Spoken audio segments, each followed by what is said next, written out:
Love that you get to walk around and see a million cameras on tripods. We love that you get to see great lighting, but we think that you need information and context. So, in about 5 minutes, you will hear from Ryan Graham, an old friend of the young old friend of the Creator Lab.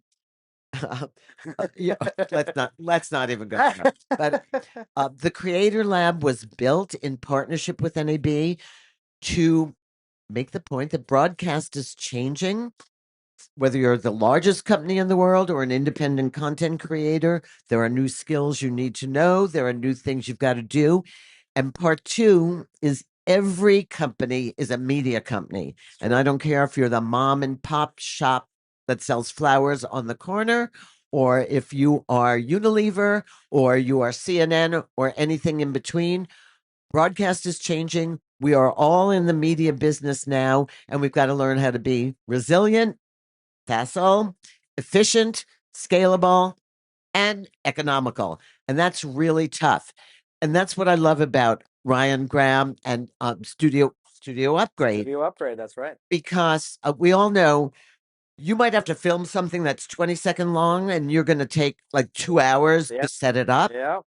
So what Ryan's going to do today is show you how to think about that setup, how to make it simple, mobile, portable. After he's done, you should definitely go visit his booth, which is right across the hall. And please check out our other exhibitors. Our main stage programming is over for the show, but it'll all be up VOD. All of our lab workshop sessions are already up on YouTube. And we have great exhibitors all around where you can really up your skills, tips, and techniques around the show floor. So, with that, I'm going to turn it over to my good friend Ryan. If you haven't been entertained at the show yet, you are about to be. Thank you. Thank you so much, Robin. First of all, it's so wonderful to be here at NAB Show. As you said, I'm Ryan Grams. My company is Studio Upgrade. Over there with the neon lights where it says Creator Lab on that green wall that they so awesome, Gigi and her team and Robin and her team and Shona, everybody build this incredible spot over there where there's a couch. And they asked us to bring one of our pop-up podcast studios. So please, after the show, go check it out. We're here to let you guys record content, right? To make a video and have it, and we airdrop it right to you right here on the spot, so you can publish content that you're making here at the show. Okay, so first of all, I'm really curious. I want to get a quick show of hands from everybody here on who is making content for yourself right now, whether that's YouTube, there we go. Yep, so, TikTok, Instagram, social media. Okay, in any form. All right, how about who's making them for their clients? All right, a lot of us, yes. And I'm curious on platforms. Let's just feel free to shout them out a little bit. What platforms are you guys on? YouTube, everything. Facebook, Instagram, everything. All right, same. Yeah, we all kind of doing a little bit of everything, right? And for both the work that I'm doing with my clients and the work that I'm doing for myself, I've found it's super, super, super important to remove as much friction as possible from as many areas as possible. So today, especially with the tight group that we have here, I want to be here really in a classroom setting to answer any questions you might have. And I've got my browser ready to pull up so we can show you some links, give you guys some QR codes on some tips and tricks on especially some specific hardware that I found to make it easy to remove the friction between having the idea and hitting record, right? Because oftentimes we get hung up on say, hey, we gotta turn on the lights, we gotta go, get the camera set, oh, we gotta set the white balance, all that stuff. And some of these things might seem really simple, but that's, I think, what's so great about it, right? Is it doesn't have to be complicated stuff. It's just sometimes you need to have a point to think about it. So I want to talk about a few different areas, and I'll break it down into a couple different sections. So when we first started what is now Studio Upgrade, I'll give you a little background on that. We were basically helping people solve the issue of showing up in their Zoom meetings. I could give you a guess what year this might have been when people started doing a lot more Zoom meetings. So we were helping our clients, which were executives, coaches, authors, speakers, that type, and they were obviously not liking to show up on a webcam when they're trying to charge $20,000 to give a presentation, right? So they're like, I need to look better, but I don't have a crew. I can't bring anybody in. And so I started developing these kits that would allow people to, have a setup like on their desk or in an office. And I'll just start pulling some of these up here. Let me turn my screen sharing on real quick. And basically, that is truly what led to the last 6 years developing that and building workflows and systems and designs that really can help us make it easier to do some of that kind of stuff. So if I'll just pull up, there we go. So on studioupgrade.com, these were some of our older kits, some of the setups that you could very quickly and easily have that lives on a desk, right? So as this loads here, I'll give you an idea. And honestly, it's not something that we are selling nearly as many of these. Now we're doing a lot more podcast studios, but the idea behind them, I think, is kind of what I want to talk about. So I'll use this as an example as to what, some of the techniques that we use to make it really easy to have something. And this could be on a desk, this could be in a room, this could be whatever. So here we go. Size, I think, is a huge one. And if you go over and look at our studio that we brought, you can see the same thing. Everything is on a 2 foot by 6 foot setup. We've got 3 cameras, 2 lights, and we're used to having stands and cords and cables everywhere. And for a lot of my clients, and even for myself, when I'm trying to make my own content, it can be very intimidating to walk into a space and just to feel a little overwhelmed by all the stuff. So everything that we can do to simplify that, I think, is really, really important. So let's just point out a couple things here. So mini tripods, obviously, you might go, well, what kind of difference does it make? But having something that can live on a table or something that's already existing, I think, can go a really long way.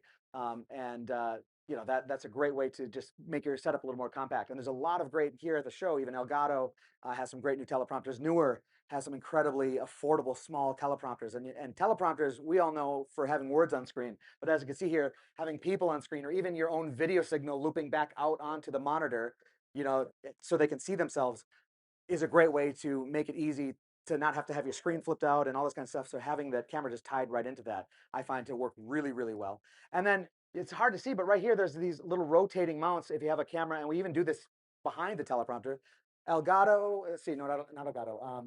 Ulanzi, who's right over here, they have this wonderful rotating mount. So your camera, it goes around the lens, can easily go pivot back and forth without having to do like the ball head thing and get it sideways. You can just rotate the whole camera from vertical to horizontal, so you can switch between doing wide and tall content. Of course, that's going to help a ton as well. And then, of course, there's more and more of these small lights. This one here is a newer light. Again, I think newer, Ulanzi, there's so many great vendors here that have small, compact lights. It doesn't have to be a huge, huge system. And especially like I've kind of broken it down for most of my clients. I've oversimplified it. There's either like great big umbrella lights where you see like they're really round and big, really nice and soft, but they take up space in 3 dimensions. Not only are they wide, tall, but they're very, very deep. Some of these LED monitors can be really, really slim. So in a small space, it's just going to help be a lot less intimidating. So you can still get a nice, great big soft light.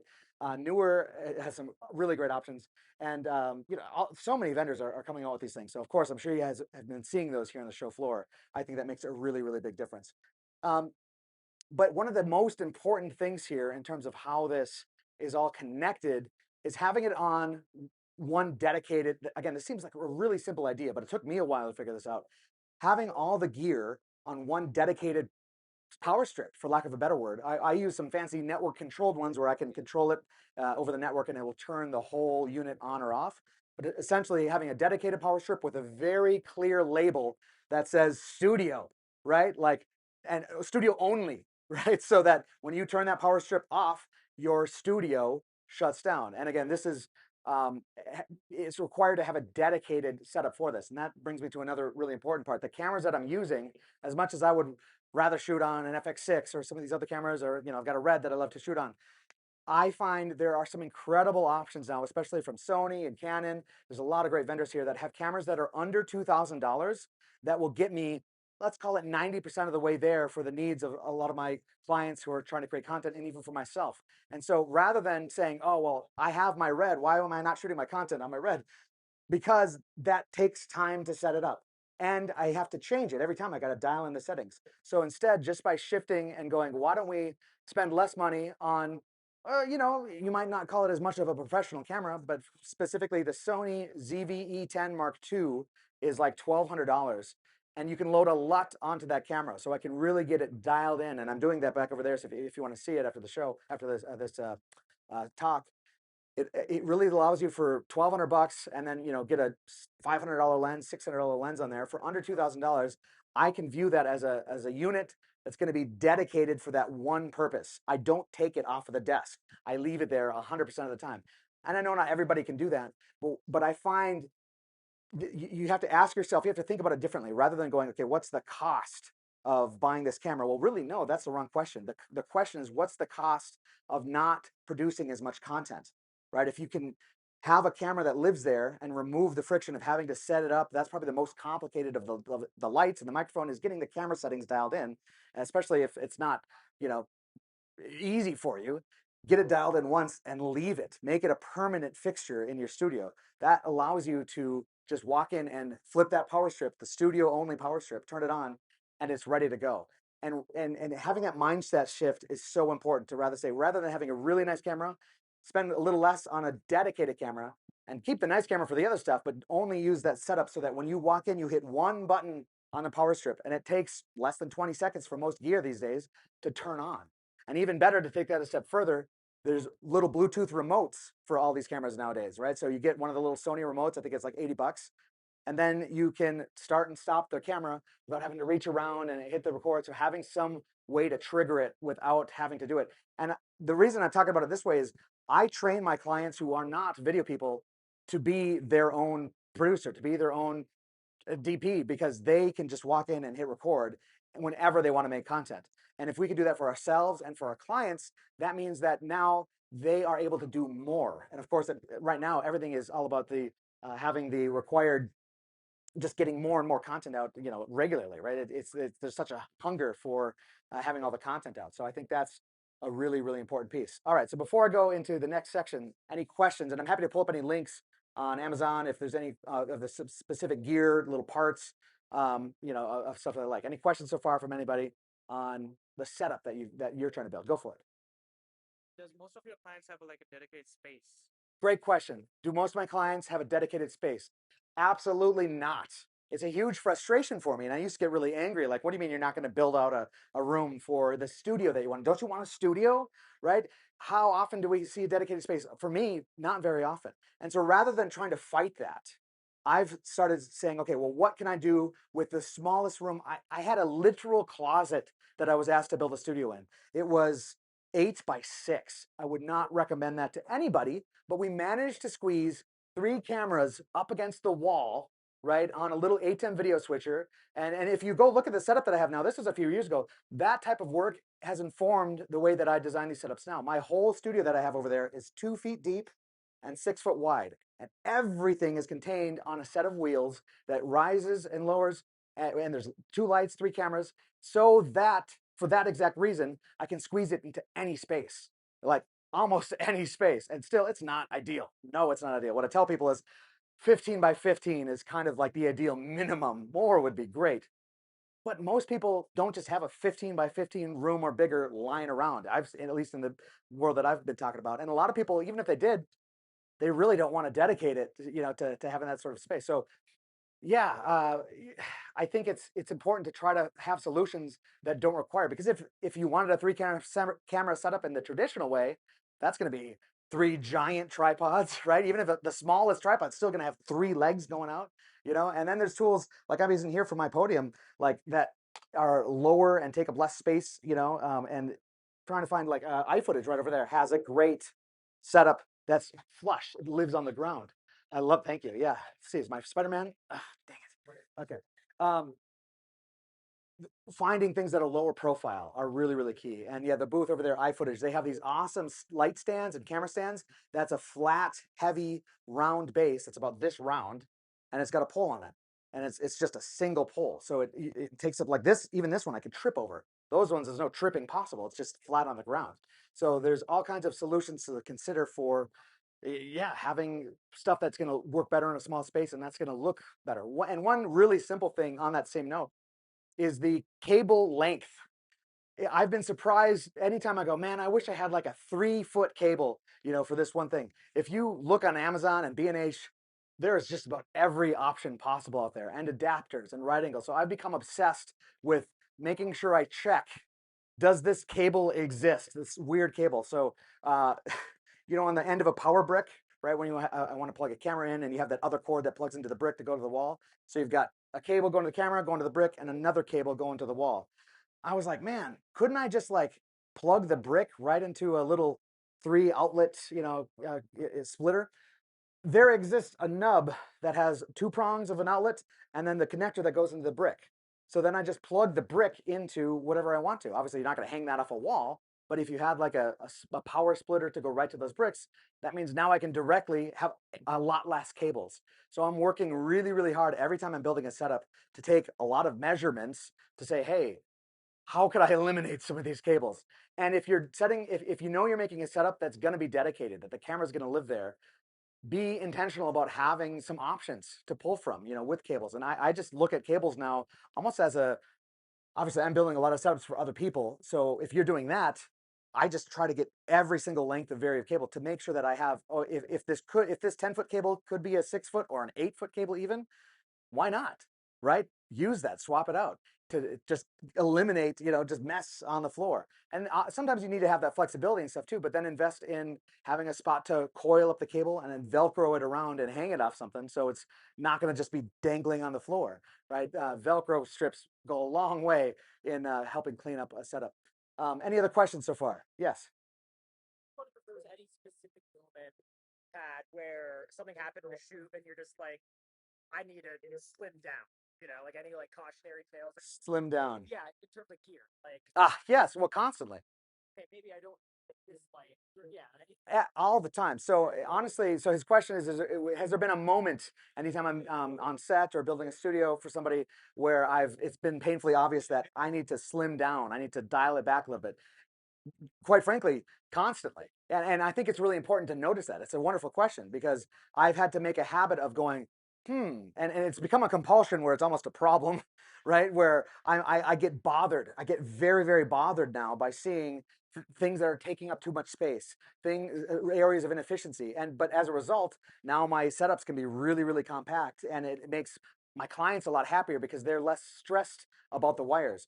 We get stressed about wires a little bit, but our clients, they hate seeing wires and gear. It literally adds stress, and then the performance is going to be not as good, right? So it's really important to have that mindset to go, hey, how can we really take and get things simplified and dialed back to help alleviate some of that stress because that's going to improve the performance. And of course, also if we could tie that same idea in with making it more efficient to boot it up, it's going to even add more to more output. Yeah, great question. I love that. Is that what you're looking for? Yeah. Absolutely. Anything else? Gear, whatever. I'm happy to nerd out. Yeah, you got another one? What's kind of that balance between finding that convenience the clients might like, but also sometimes clients like just a little bit of a setup. So we can like, of course. Of course. Yes. Great question. How do you find the balance between what looks like a professional studio and not being stressed out about the wires everywhere? And honestly, I really think it's lights look fantastic and that's great, but big stands with you know all the stuff and the wires that doesn't need to be there. And so having the elements are important, but think again, going to that umbrella light example, right? I can have it big in 3 dimensions or 2 dimensions. I would much rather have it big in 2 dimensions so I can get it further into a corner and it's still going to have that impressive look to it, right? And I think very related to that is this idea that sorry, where was it going? It was with the technical side of the, for example, resolution, 4K versus 1080. Obviously, there's cameras out here at the show that are shooting at 12K and 24K. There's some incredible high resolution stuff. For content creation, for podcasts, for Instagram Reels, as much as it pains me to say as a cinematographer, shooting in 4K is overkill for almost all social media stuff. The most important stuff is not the resolution. Yeah, there's going to be guys here that'll talk about, yes, it needs to be certain resolutions, all this stuff. But the most important thing is definitely the content itself. And so you can't fix, well, we can try to fix the person in front of the camera. That's a whole nother topic that I'm not talking about, right? Myself included, right? But the things that we can control are things like I would much rather be able to record more videos in 1080 because even just from a strict data rate standpoint, 1080 takes 4 times less space than 4K, right? So why not shoot 4 times as much content on that same memory card as you could in 4K? that's a oversimplification, but that's the idea, right? You can do more if you can find where that sweet spot is to kind of carve out the quality to um, uh, the need and the performance, and where the question I'm always asking myself and my team is the juice worth the squeeze, right? Is it really worth all that extra effort to get those few pixels? That is that actually going to affect the performance? And it's a hard question to answer, and everything's related. Everything down to the camera selection, the lens selection, like I talked about earlier, the 4K versus 1080, the microphone selection, how we get it tied into their system, and yeah, I think that's a question I'm always asking myself: is the juice worth the squeeze? And that's you can apply to a lot of things. Great question. Thank you. Is that what you're looking for? Great. Do you have another one here? Is there anything that you have on your setup that helps down the line when you go to post production editing? Great question. Is there anything down the line that helps with post production and editing? My favorite tool to help with that, and there's a lot of things, so I want to make sure I'm talking on the right topic here. But let's take, for example, a multicam setup for a moment. So I'm sure a lot of you have seen the ATEM Mini, that Blackmagic has, right? It's a video switcher. It used to be this great big, and they still have these awesome, huge, expensive, giant switchers, but they have it boiled down to like a $350 unit, the ATEM Mini Pro, that has 4 HDMI inputs in 1080. And you can record and cut between the angles, and the ISO models allow you to not just record which one you have selected, but all of the inputs at the same time. And when you can do that, now my microphone plugs into the ATEM, all 4 or 1 or 2 of my cameras plug into the ATEM. And so when I hit record, all angles, all audio, it has one perfectly in sync set of stuff. I don't need to sync the footage. And even better, if you're cutting between while you're recording, it makes a project file that you can open up and resolve. And now you can see all the edits that you made in live in real time and then move them around. And it makes it so much faster and easier. Again, when I'm like I have a client in Minnesota. He's going live every day for 2 hours in a multicam setup that I built for him, and he operates himself. He doesn't he doesn't want to have to have a crew in at 7 a.m. every morning, and so he's operating it with a little set of buttons right at his desk as he's talking. He's got guests coming in. He's not a technical guy, but he's doing all that, and then when he's done, the recording has all of his edits, and he can pull it up and resolve. And most of the time, all he has to do is like trim it a little bit and maybe make a couple edits here and there. But if he needs to, he can just change from one angle to the other and shift it a little bit later, a little bit earlier, because all that information was stored as he was doing it live. So that idea of anything you can do live so that you don't have to do it later is going to just speed up all of that process. One of my favorite recommendations for people is if you want to produce a podcast, let's say. Anybody here doing any sort of podcast work, video podcast work at all? Yeah, I got clients asking about podcasts. Exactly. More and more and more, it's become my main business is developing podcast studios. I like to think of them as content studios that can do social media, but really that visual, that idea, oh, I want a podcast. I got to do a podcast, right? So with a podcast, my favorite way to encourage my clients to do it is go live. First of all, the pressure of going live onto YouTube with your podcast is only it's going to stress you out at first, your client or yourself, depending on what you're doing. Your heart will be going, and you'll have the jitters a little bit because, oh my gosh, everyone's watching this. Even if there's only like 2 viewers, you still get nervous about being live. But with just a touch of practice, that pressure is only going to help the performance. You're going to have a better end result. And also, if you treat it live and you can even think through your graphics, like if you want to have a title graphic on there or a full screen graphic, bake those into the ATEM. You can load a bunch of images into the ATEM and have those show up. And I'm happy to demo that over there after this. If you can do all that, then you don't have to edit it. Change your camera angles, and you can be, doing all that live. And then when you're done, YouTube lets you trim the beginning and end of your video and publish it. No editing. Literally, you did not have to import any footage. You didn't have to sync anything up. You didn't have to add any graphics. You didn't have to color correct, because if you can get it all dialed in when you're doing it, all of that other work that we used to do doesn't have to happen anymore, but that takes a huge mindset shift, right? My background, thankfully, I feel very lucky and blessed that I worked both in traditional film and commercial production, as well as several years in live television production. And so I said, well, why are these two different approaches, right? We should take the techniques that live television has, apply a lot of those same exact techniques to commercial and podcast and content production, right? So that we don't have to do as much editing. And there's so many great AI editing tools out there now too that can extract snippets from podcasts for us, right? So here's my favorite workflow for a podcast. Shoot it live, right? publish it to YouTube Live, even if it's unlisted, just let it upload to YouTube Live. I take that URL after it's done, and my favorite AI editing tool is called Opus Clip. Has anyone heard of Opus Clip? I love Opus Clip. Good. This is good. It's growing, and I love the tool. You can copy and paste the YouTube URL from the live stream you just did into Opus Clip, and it'll suck it down and chop it up for you. You didn't even have to store any data. You could just, like, as long as you have a good internet connection. I wouldn't recommend doing it that way. Also record locally, please. Don't just rely on the internet. You basically, though, in theory, you're going live to YouTube, sucking it down, having an AI chop it up for you, and you didn't even have to like actively handle any data. It's all just being handled on the cloud by different services, YouTube and Opus Clip in this case. There's a lot of tools like that, but you can't do that if you don't have something like an ATEM switcher where it's all going into one stream right to YouTube. And so there's no excuse now too with the price of these things. They're so cheap. Yeah. Technical. Yeah, absolutely. ATEM switcher. Do you use like video transmitters to connect to the cameras? Like wirelessly? Great question. So there's so many. He's asking, do I use video transmitters into my ATEM to go to my cameras? I'm going to talk. That brings up two great points. Cabling, especially the ATEM Mini, is HDMI. There are a couple SDI models, but HDMI is a consumer cable, right? It was designed to go from DVD players to televisions, in like 6-foot increments, right? The spec, I don't know if they've increased it, but I believe it only calls for a maximum of 15 feet for an HDMI cable. If you're doing a podcast, you got a camera over there, a camera there, that's 20 feet right there. That doesn't work.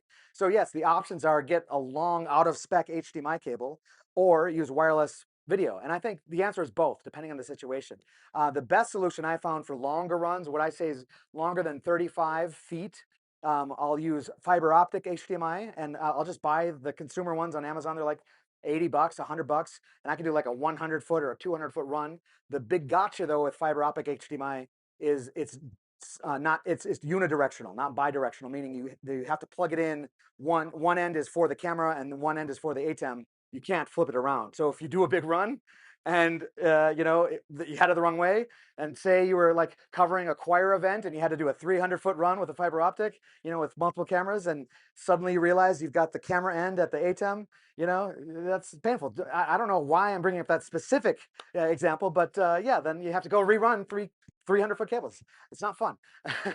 But wireless, to your question, wireless HDMI, I love it. There's a lot of great. Hollyland, I think, is one of my favorite wireless units for the price. It's really incredible. I've even got a wireless transmitter. Forgive me, I don't remember the manufacturer. Who's got a Pocket 3? Anybody use the DJI Pocket 3? The 4 is coming out soon. I love that camera. There's a wireless transmitter for this itty bitty little gimbal that clips onto the bottom of it, and it has a little Sony battery. And now I add gimbal cameras to these setups that any person could pick up and look at the little screen and shoot with a little bit of training.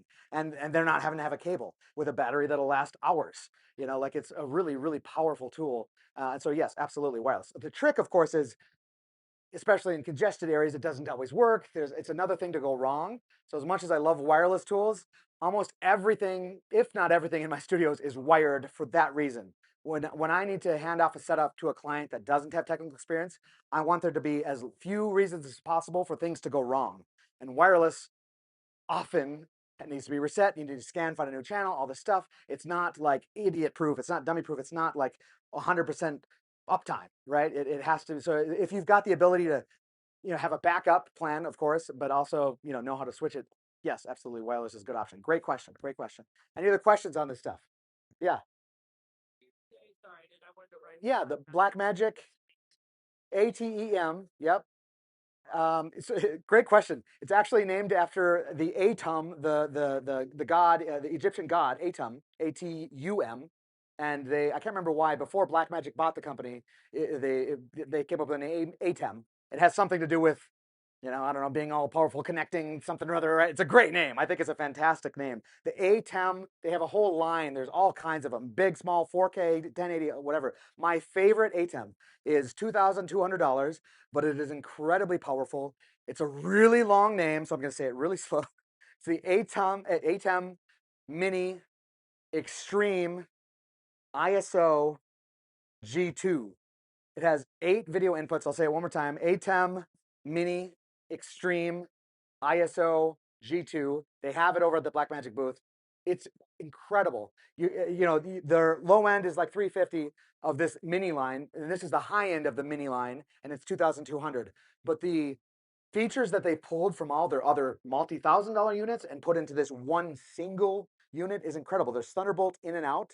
I can send alpha channel video into the ATEM from like OBS or Pro Presenter or other things, so I can tie in an app directly into the ATEM, which at that level of switcher is really powerful. So yeah, gotta check it out. And we're demoing it over there, so feel free to come by. I'd love to show you. The ATEM switcher is a game changer. And yeah. Yeah.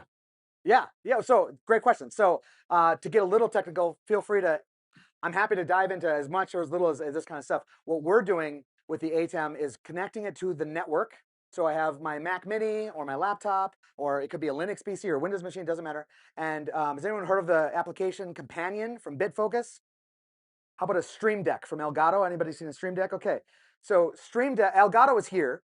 And at the Elgato booth, there's another small company called BitFocus, B-I-T-F Focus. They make this software called, there's two apps, one called Companion, one called Buttons. Companion is the one that's been around for a while. Buttons is a new version that's a little more enterprise level. It's also a fantastic program. But I love to use Companion, A, because it's free, it's open source, and there's a ton of connections that you can make. One of my favorite connections is the connection to the ATEM switcher.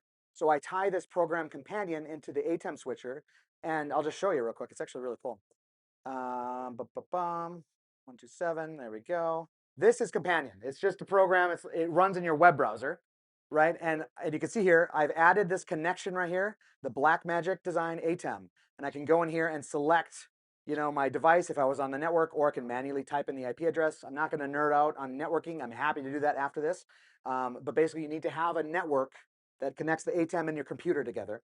And once you've connected to the ATEM, you go to this buttons page, and this is basically a representation of a Stream Deck, right? So this uses a Stream Deck, but you don't even have to. You can do it on a web browser as well. Just use a keyboard or whatever, an iPad. These are all the buttons. So rather than input 1, input 2, input 3, I can say input Susie, input Bill, John, Bill, and I can have another one here for group shot. I can just name it exactly what it is, and then when this button is pressed, I say press action, ATEM, set program input, and there's all kinds of presets here as well. I can go, okay, ATEM, let's go to, and I know I'm nerding out here, program, here's all the presets, so I can just drag input 3 as a button, input 6 or bars, and then I can go and modify these presets. And then when that one is active, the button turns red. So I can take just the features. If you've ever seen an ATEM Mini, they're covered in buttons. It's intimidating, especially for my clients. So I hide the ATEM for my clients and plug in a Stream Deck and just give them a few buttons for the things that they need to press. Turning a microphone on and off. I don't even give them levels because I dial into levels and then I just let them turn their mic on and off. Right. And then here's the 3 inputs you need. You don't need these other inputs. I've programmed them to do other fancy stuff. It helps me really simplify. They have a 36 button model, a 32 button model, a 15 button model, and a 6 button model. Right. So sometimes that little itty bitty one is perfect. They only need like 2 buttons sometimes. You record, camera 1, camera 2, right? Like maybe that's all they need. So it really helps to boil that down and make it so that you can just turn it on and just press the one thing to be focused. Kind of going to my original point, how can you make it really, really simple so that you don't get stressed out about it? Because I don't know if you've ever been in a situation where you need to give a presentation or you need to be in an important meeting. You get that feeling, and I hate it. It happens to me all the time, where you get like tunnel vision and suddenly you can't think straight, right? That feeling happens to everybody in some place in life, right? And so especially when you're needing to record something important, we need to remove all of that stuff to make it really painfully obvious. There's the record button. On the ATEMs, for example, there's like seriously 100 buttons on the front of this thing, and the record button is just itty bitty little record button in the corner. It's hard to see it, right? So if I can have a dedicated live stream button or a record button, and Companion is a really, really, really powerful tool to take advantage of that, and it's free. But it's not just, last thing I'll show you with Companion, these are the connections. This is the list of different devices, mixers, we've got audio inputs, we've got software like Pro Presenter, we've got all kinds of this. I'm just in B.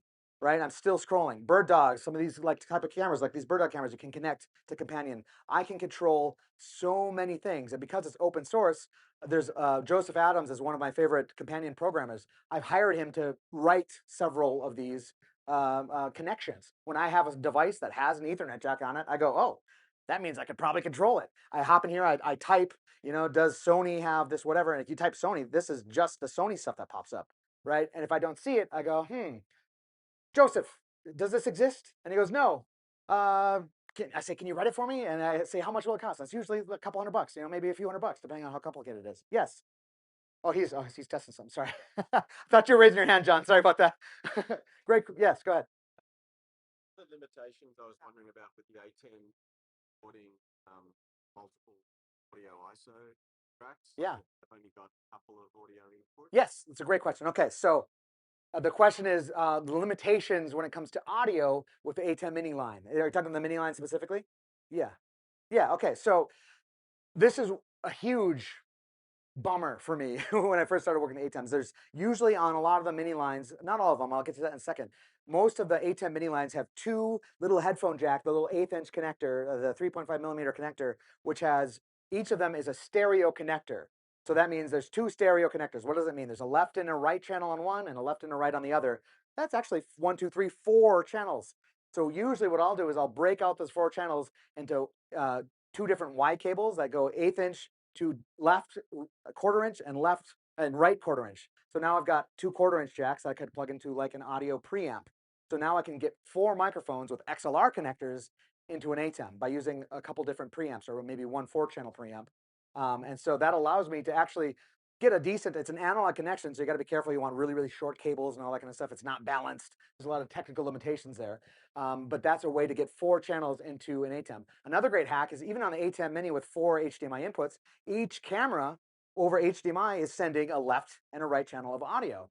So most cameras have a mic input on the camera. So you can actually get 4 times 2, 8, plus 2 times 2, 4, 12 channels of audio into an A10 Mini Pro if you're a little creative. I wouldn't necessarily recommend that, but if you're desperate, you could. The best solution is the new A10 Mini Extreme ISO G2 because it has a MADI, M-A-D-I connector. It's an SDI connector.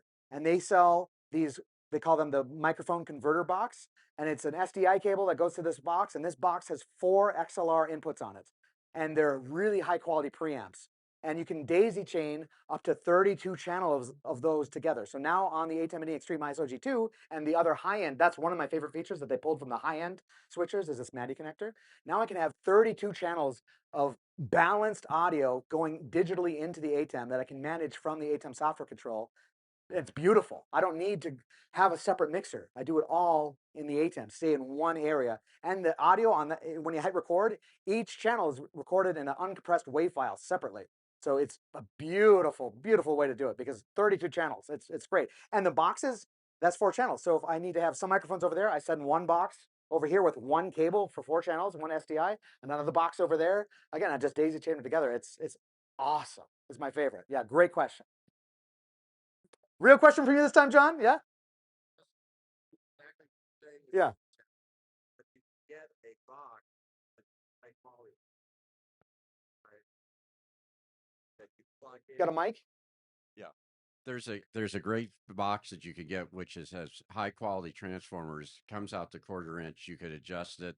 It's got preamps in it, and it cleans up the audio that goes into the ATEM. It's a Great. $350 I need this link from you. What's it called? And that's, I was going to go on. Yeah, I'm going to talk to John after. Yeah. It's we'll figure out how to do it. But the key to that is the shortest cable between. Yes, that's what I was just saying. Yeah, I use a Behringer Mic 300. It's $100 for one channel. It's got a tube preamp, and I plug the microphone into that, and then I take a really short 6-inch cable that's 1/4 inch to 1/8 inch to plug into the ATEMs. I think, is that kind of what you're describing? Yeah, that's doing it. It's basically they're an ISO box. If you Yeah, go to black, exactly. if you go on to B&H, you'll see it. Yeah. And it's an engineering company. It's a green box. You're talking about, I know the green one. Yeah, exactly. Those are great as well. Yeah, there's a lot of options out there. I refer to them typically just as a preamp. And I like it when I can have a compressor built into that as well, even though I can do that on the ATEM. Anyway, I'm nerding out. Yes? Your setting for get audio. What's my good? Great. What's my set and forget microphone setup? And how am I doing on time? Am I over? Are we okay? All right. I'm happy to go as long as you guys want, by the way. Set and forget microphone setup. Great, great question. The way I explain it to my clients is we have three choices for microphones, and oftentimes I'll limit them to two depending on what I'm seeing in their situation. But of course, we all know wireless mics, right? Like a little clip-on lav mic, like kind of like I'm wearing right now. And the way I explain it is if you need to move around, this is how the oversimplification I give to my clients. If you need to move around, wireless mic, that's the best choice, right? The downside, of course, is battery, right? And then I say there's also an overhead mic. Have you ever seen those guys? And this is what I tell my clients. I know you guys know this. Have you ever seen those guys in a movie set holding the pole? That's an overhead mic, even though I would know it as a boom mic or a shotgun mic. I'm not going to scare them with these loud words, right? I say it's an overhead mic. And they go, oh, yeah, yeah. What's great about that is it's invisible. It's above the camera. This is how I explain it again to my clients. But it has a sweet spot. You can't move out of the sweet spot. So that's where I say it's only for one spot. And the other style that I explain is a podcast style mic, meaning a dynamic microphone that you hold in front of your face. And a lot of my clients these days, especially with the podcast boom that we've been seeing, they all want the look of that. And even though I used to go, man, I'd rather have a boom mic. It's invisible. No, they want to see that cool looking mic. When was it you asking about, what's the look, or yeah, you were asking about that, right? What's the things that you want to see? So more and more, I really like of course, the go-to people call it the Joe Rogan mic, the SM7B. I'm from Minnesota, so I call it the Prince mic. He recorded with that quite a bit as well. But the SM7B is a fantastic mic. There's also the SM7DB, which has a built-in signal booster. They're $500-$600 per microphone, which it's a great mic. It's worth every penny. But there are plenty of other like $100 mics, like the Rode Pod mic is $99. Maybe it's 110 now, but it's fantastic quality. Metal, solid build. It's really heavy. It's got a great look as well. It's not the Joe Rogan mic, but it sounds pretty dang good to most of my clients. So typically that's my go-to recommendation because it's $100 for the mic, $100 for the preamp, and a couple cables for less than $250. I've got a great mic that, well, granted, you need a stand for it as well. So less than $300-$400, you can get the whole everything you need, rather than saying just the microphone is $500. Plus you need the arm, plus you need the preamp. It gets expensive fast, especially if you're doing 4 mics. Man, okay, just the mics gonna be $4,000. What, for microphones? But if I'm using the pod mic, and I can do it for less than $1,000 for 4 mics, right? So the pod mic for most of my clients that are budget conscious, I should say, is my go-to. If budget's not an issue, the SM7B I think is the mic that everyone wants to have in their shot. Is that mic for sure? Yes. Okay, so I got the name of the box. Yes. The company is RADIAL Engineering, Yeah. and they make a whole bunch of them exactly. Yeah, radio. Yeah, Yeah, it makes some radio. great audio tools. And they have a passive one, they have active ones. But I guess the thing I want to emphasize is what you're saying is audio is key. It's so key. Yeah, and so they have things to eliminate hum. They have things to make Yes. sure you can connect. Hum is just Yeah, be really bad. Yeah, so they have some great tools so for that. you could have a not perfect image. Yes. Bad audio, you're dead. So people when they look at this, say, this is an expensive set of boxes you're carrying when they're $200-$300. Yeah. But they've saved me thousands of dollars Yes. retakes because I was able to get hum out of a line. Exactly. But Exactly. Just Yeah, this bad just saying No, yeah, that, Radial. They the make name some great kills tools. the group. Yeah. Radial and Behringer, I use both of those lines a lot for my clients, depending on the thing I'm looking for. I want to give you guys one more concept here that he just reminded me of, right? The priority. What's the most important thing? What do I get first? I get this question a lot. What do I buy first? And my answer is every single time a microphone. Gotta get a microphone. And they say, well, what microphone? And honestly, my first answer is any microphone, right? If they're recording in a loud place like this with your phone mic actually isn't bad if you're in a quiet environment. If you're just getting started, it's not a great mic, but it's not bad if you're just getting started. But if you're in a loud environment, I don't care what kind of AI tools, it's still going to sound terrible. If you have a microphone that's a few feet away from your face in a loud environment like a show floor, you got to have a microphone that's like this, close to your mouth, right? The way, I don't remember the technical, what is it, 6 dB increase or decrease every time you half, or there's like a square ratio. Anyway, I try not to get too technical with my clients. What I say is the closer you are to the mic, obviously, the louder it is, and it's a curve. And so you got to have the mic really, really close to you. So you can hop on Amazon B&H for $50 and get a little, clip-in USB microphone, and that's going to sound any one of those practically is going to sound better than the mic that you have out there. So then when it comes to a studio setup, Again, a USB mic, something you could plug into your computer, $50. You know, get it close. That's the thing. A lot of my clients will buy a fancy mic, they'll set it on their desk way over here, and now it sounds worse. Well, I just bought this $200 microphone. Why is it? Well, because you got to have it right here, right? What I tell people is 3 inches or less, if possible, for a dynamic style microphone. Like, and I do the water sign for whatever reason. 3 inches or less away from your mic. Like, you gotta eat the microphone, and it takes practice for people that aren't doing that a lot. They just got to be really close. And even in a loud environment, and we have the SM7B over there at our podcast studio, it sounds fantastic. At the busiest moments in the show, because we're so close to the microphone, it sounds great still. Great questions. Anything else, guys? Oh, I was talking about priorities. Sorry. Audio is number one. Number two is nothing to do with gear. It's what's behind you. Again, at this point, when you're first getting started, I don't care what camera you have, if you have any lights, you got to have a good mic. That's number one priority. But the number two thing is your background, what we have behind you. So often, I'm sure you guys have seen some of those examples of people that are a Zoom guest on CNN, and it's like, you had what in the background? My God, you know, like that's crazy. It's incredible. But you got to think about it. And most people just don't think about it. I don't want to see a blank white wall. I want to have something interesting, but aim your camera at the right thing. Have something that's somewhat interesting behind you. That's number two, right? Number three, you might think I'm going to say camera. No, before I even get to camera, it's lights. I want to have just a little bit of light, at least soft light is what I would say. That could be a window, that could be a fixture, but that's the number three item is lighting. And the great thing about this from a budget standpoint is we're kind of making a pyramid, right? It's cheap to get a microphone. It's very cheap to change your background. Maybe spend $50 at Target and get some knickknacks, right? You don't have to spend a lot, just something. And then lights, a couple hundred, maybe a few $100 on lights. All of that is together less than a decent camera.